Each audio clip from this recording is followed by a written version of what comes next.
It seems fitting that we start this video with Ashton Kutcher of the Cleveland Cavaliers, and by that I mean Kyle Korver. Remember in like the mid to late 2000s, where we all thought Korver sucked?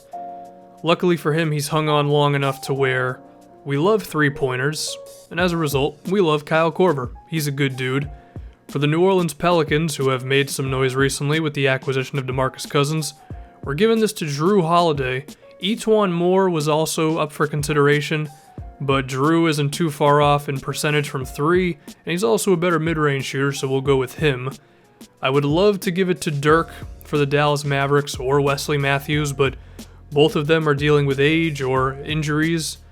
Gotta give it to Steph's brother Seth, who is really a knockdown guy, comfortably over 40% from three. And now on to the Minnesota Timberwolves. Terrible news with Zach LaVine, his injury that's going to leave him out for some time, but he also progressed in his outside shot. He's more than simply an athlete. He'll dunk on your head, but he'll also hit a three-pointer in your face as well. CJ McCollum, who has deceptively been like even a little better than Klay Thompson when it comes to his offense this season. He and Damian Lillard create quite a combination in the backcourt in Portland. Hopefully their defense can start turning things around, but CJ is a fantastic outside shooter. The Sacramento Kings, who are 1-1 since trading away Boogie, don't have too much left in the way of talent, but Darren Collison has been consistent for a long time now. Mid-range shooting, three-point shooting. He's just a guy who you can always rely on when it comes to behind the arc.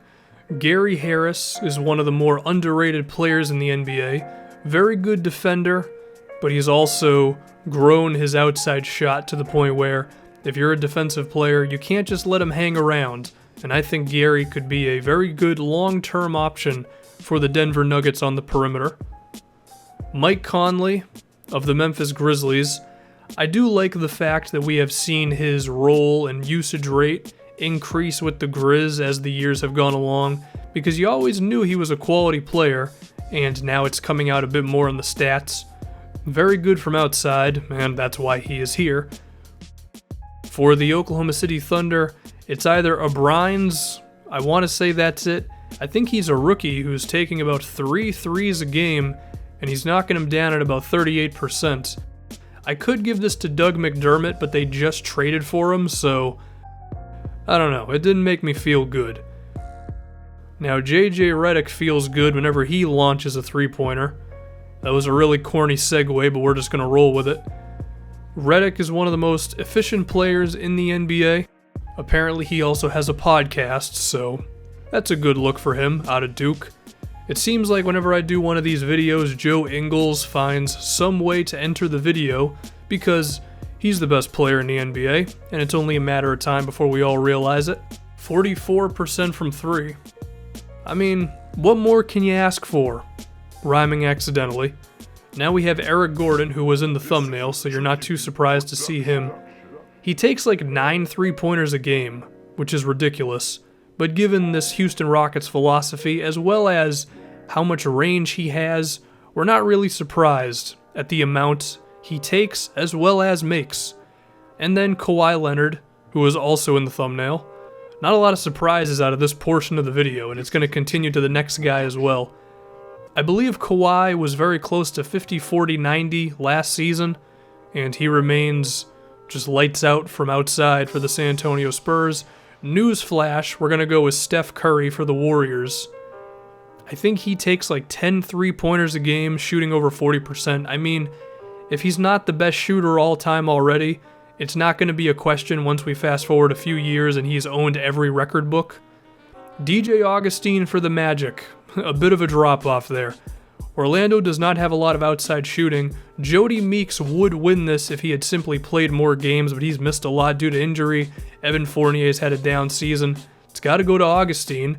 And Sauce Castillo, Nick Stauskas of the Philadelphia 76ers. I'm happy to see him really getting on because I do think he can be an outside threat. If it'll actually be on the Sixers, who knows? They love to make trades and flip for draft picks.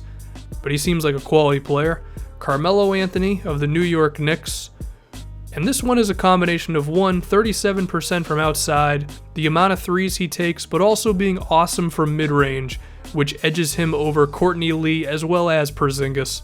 Kemba Walker has a huge offensive responsibility for the Charlotte Hornets. It does help that his three-point shot has really improved. I mean, if you look at his first couple of seasons and his inefficiency to where he is now, Kemba's made some great strides. Good for him, even if the Hornets are struggling.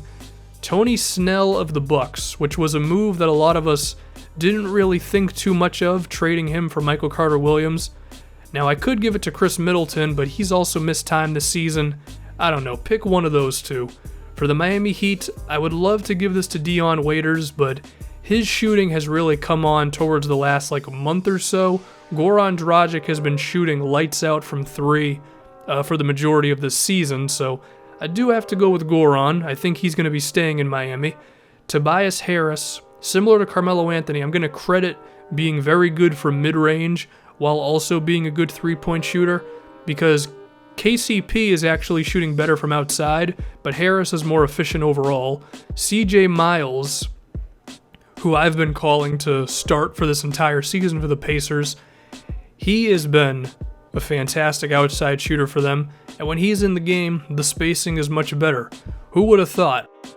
Now for the Chicago Bulls, they recently traded away Doug McDermott. I don't know if I can put him in here. McDermott's just getting treated so unfairly in this video. I guess Jimmy Butler by default? They don't really have many shooters.